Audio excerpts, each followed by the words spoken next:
गृह मंत्री अमित शाह ने जेपी की मूर्ति का अनावरण किया। छपरा बलिया। देश के गृह एवं सहकारिता मंत्री अमित शाह एवं उत्तर प्रदेश के मुख्यमंत्री आदित्यनाथ योगी मंगलवार को लोकनायक जयप्रकाश नारायण के जयंती पर जयप्रकाश नारायण के पैतृक गांव लाला टोला सिताबदिया जनपद सारण छपरा बिहार पहुंचे। गृह मंत्री ने जेपीजी की मूर्ति का अनावरण किया। उन्होंने कहा कि भारतीय जनता पार्टी लोक नारायण जयप्रकाश एवं विनोबा भावे के सिद्धांतों पर चल रही है। स्वास्थ्य बीमा, हर घर में राशन, बिजली, रोड आदि गरीबों को देकर इन महापुरुषों के सपनों को साकार कर रही है। कहा कि जब हम छोटे थे तो एक नारा चल रहा था, अंधेरे में एक प्रकाश, जयप्रकाश जयप्रकाश। आज जेपी के संपूर्ण क्रांति के नारे को सफल बनाने का कार्य नरेंद्र भाई मोदी कर रहे हैं। सुशील कुमार मोदी सहित तमाम नेता जयप्रकाश नारायण के आंदोलन के उपज हैं। उनमें से कई ऐसे नेता हैं जो कांग्रेस की गोद में जाकर बैठे हैं। उन्होंने जनता से सवाल किया कि क्या कांग्रेस के गोद में बैठे नेताओं के विचारों से आप सहमत हैं। उन्होंने जयप्रकाश ट्रस्ट पर रिसर्च सेंटर फैकल्टी व विद्यार्थियों के रहने की सुविधा प्रदान करने के लिए कहा। जयप्रभा ट्रस्ट के अध्यक्ष सांसद वीरेंद्र सिंह मस्त से जेपी के लॉजिक को अंत तक ले जाने के लिए लगे रहने की नसीहत दी। उत्तर प्रदेश के मुख्यमंत्री आदित्यनाथ योगी ने कहा कि सत्ता के मोह में उस समय की सरकार आंखों में पट्टी बांधकर लोकतंत्र को कुचलने का कार्य कर रही थी तो बिहार कैसे शांत रह सकता था। उन्होंने कहा कि बलिया ने अपने आप को 1942 में ही आज़ाद घोषित कर दिया था। लोकतंत्र को बचाने के लिए जेपी का सशक्त आंदोलन उस समय की सरकार को घुटने टेकने पर मजबूर कर दिया था। बलिया सांसद वीरेंद्र सिंह मस्त ने गृह मंत्री से भोजपुरी भाषा को 8वीं सूची में शामिल करने एवं जेपी के जन्मभूमि पर एनडीआरएफ के प्रशिक्षण केंद्र खोलने की मांग की।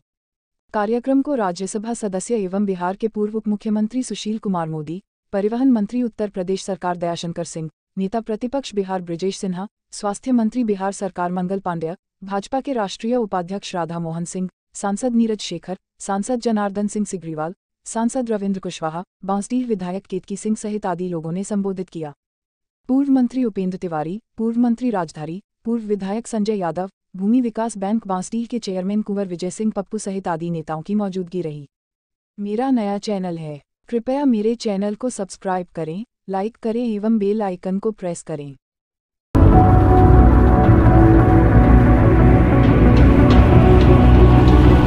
आप देख रहे हैं तपोभूमि न्यूज चैनल। तपोभूमि न्यूज चैनल में आपका हार्दिक स्वागत एवं अभिनंदन है। मैं यहाँ आया हूँ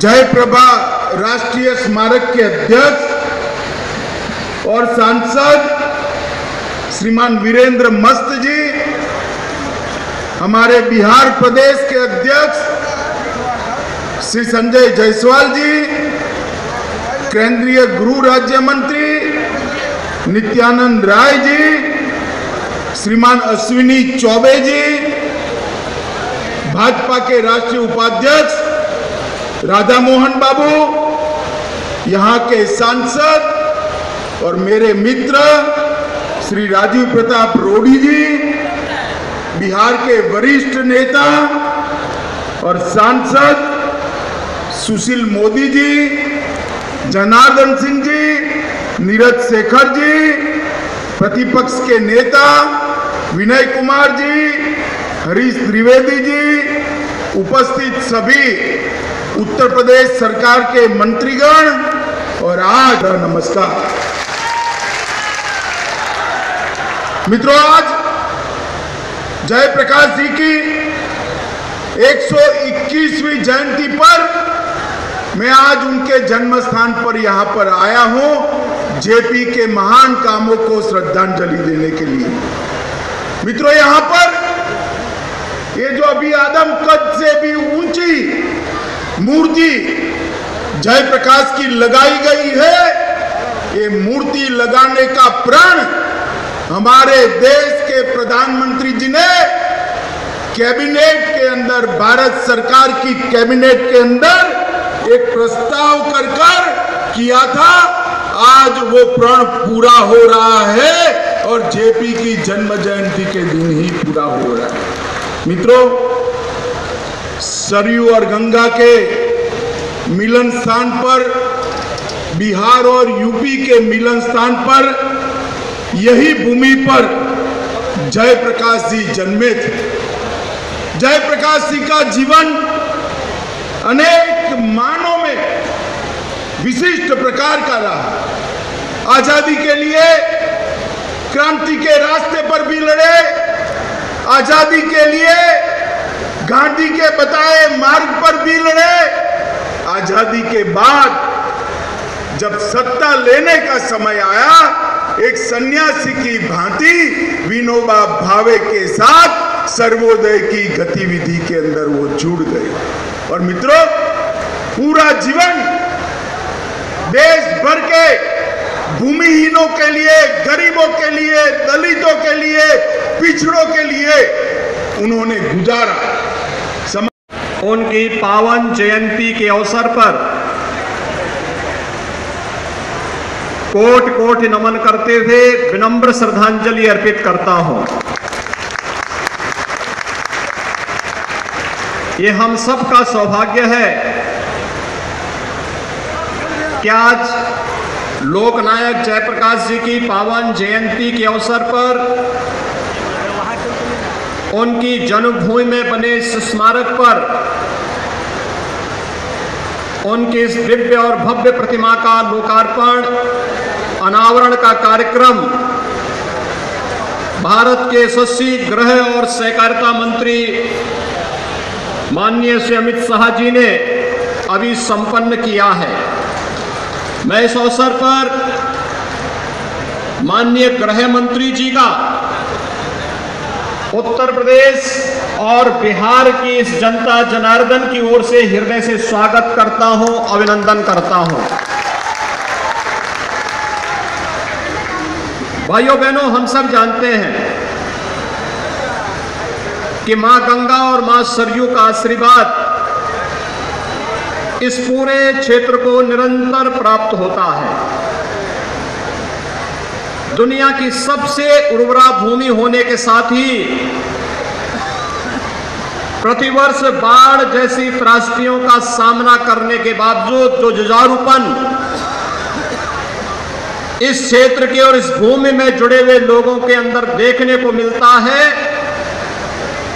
उसने यहां के लोगों के जज्बे को अलग ही बनाया है। और यही कारण है कि आजादी की लड़ाई में बढ़ चढ़ करके भाग लेना राष्ट्रपिता महात्मा गांधी के नेतृत्व में चले पूरे इस आंदोलन का पग पग पर सहयोग बिहार के अंदर प्राप्त होता रहा। लेकिन स्वतंत्र भारत में भारत की व्यवस्था का संचालन कैसे होना चाहिए, गांव के लिए, गरीब के लिए, किसान के लिए, नौजवान के लिए, महिलाओं के लिए क्या कुछ योजनाएं बननी चाहिए। भले ही उस समय की सरकार ने कुछ कार्य किया हो और योजना बनाने में विफल रही हो, लेकिन सरकार से बाहर रह करके जिन महापुरुषों ने इन पर स्वस्थ चिंतन को आगे बढ़ाया था, लोकनायक जयप्रकाश नारायण जी और पंडित दीनदयाल उपाध्याय जी, डॉक्टर राम मनोहर लोहिया जी जैसे परेशान है। और बार बार अमित शाह क्यों आ रहे हैं? मेरे मित्रों, कल दिल्ली के अंदर राष्ट्रीय जनता दल की रैली थी, तो लालू यादव ने कहा कि नरेंद्र मोदी की सरकार को मुरई की तरह उखाड़ फेंकेंगे। लालू जी याद रखिए, ये नरेंद्र मोदी है और नरेंद्र मोदी का पाव अंगद की तरह है। ये रावण रूपी विपक्ष 2024 में नरेंद्र मोदी को हिला भी नहीं पाएगा, हटाना तो दूर की बात है। मेरे मित्रों, हम बिहार से आते हैं, यहाँ बिहार के सारे नेता मौजूद हैं। मैं अपने आप को सौभाग्यशाली मानता हूँ, मुझे जेपी को देखने का मौका मिला, जेपी के साथ काम करने का मौका मिला, आंदोलन में भाग लेने का मौका मिला, 19 महीने जेल में रहने का मौका मिला। हम नारा लगाते थे, भ्रष्टाचार मिटाएंगे, नया बिहार बनाएंगे। लेकिन आज बिहार के मुख्यमंत्री नीतीश कुमार, जो जेपी आंदोलन की उपज हैं, आज उन्होंने भ्रष्टाचार से समझौता कर लिया। चारा घोटाले के 5 मामलों में जो लालू यादव सजा याफ्ता हैं, उसके साथ मिलकर सरकार चला रहे हैं और कहते कि जेपी के सपनों का बिहार बनाएंगे। मेरे मित्रों, भ्रष्टाचार के मामले में बिहार के उप मुख्यमंत्री तेजस्वी यादव चार्जशीटेड हैं और बेल पर हैं और उनके साथ मिलकर सरकार चला रहे हैं और कहते हैं कि भ्रष्टाचार से समझौता नहीं करेंगे। मैं नीतीश जी से जानना चाहता हूं, आपके उप मुख्यमंत्री तेजस्वी यादव 32 साल की उम्र में 52 संपत्ति के मालिक कैसे बन गए जिनके साथ आपने सरकार बना लिया? रेलवे में नौकरी के नाम पर जमीन लिखवाने वाले मामले में लालू का पूरा परिवार चार्जशीटेड हो गया। और मैं यहाँ के लोगों को ये भी बताना चाहूँगा, अगर आज लालू